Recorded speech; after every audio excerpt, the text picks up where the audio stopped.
আসামে পাচারের আগে নকশালবাড়ি সাতভাইয়া টোল প্লাজা সংলগ্ন এলাকা থেকে ১৯টি মহিষ সহ গ্রেপ্তার ৩ পাচারকারী। গোপন সূত্র মারফত খবর পাওয়ার পর সেই খবরের ভিত্তিতে শিলিগুড়ি মহকুমা পরিষদের অন্তর্গত নকশালবাড়ির ব্লকের সাতভাইয়া টোল প্লাজা সংলগ্ন এলাকায় অভিযান চালায় এসএসবির ৪১ নম্বর ব্যাটালিয়ন জওয়ানরা। অভিযানে মেলে সাফল্য। একটি আসাম নম্বর গাড়িকে দাঁড়াতে বললে এসএসবির জওয়ানরা, তবে সেই গাড়িটি না দাঁড়িয়ে সেখান থেকে পালিয়ে যাবার চেষ্টা করে। সেই গাড়ির পেছনে ধাওয়া করেন এসএসবির জওয়ানরা। সেই সময় গাড়িটির এসএসবি গাড়িতে ধাক্কা দেয়।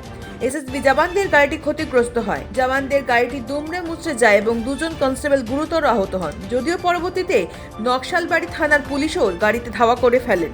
এই ঘটনায় ৩ জনকে গ্রেপ্তার করা হয়। ধৃতদের নাম নজরুল ইসলাম, মোহাম্মদ মনোজম, বিমান ঘোষ। নজরুল আসামের বাসিন্দা এবং মনোজম ও বিমান নকশালবাড়ির বাসিন্দা। এই ঘটনায় ওই গাড়িতে থাকা মহিষগুলি পুলিশের হাতে তুলে দেয়।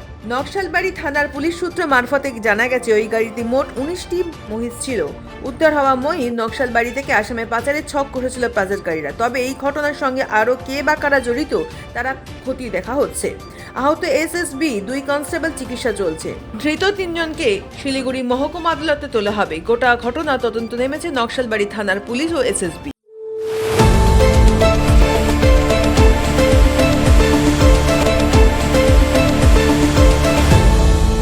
আপনারা দেখছেন এই বেলা বাংলা, শিরোনামে সবার আগে।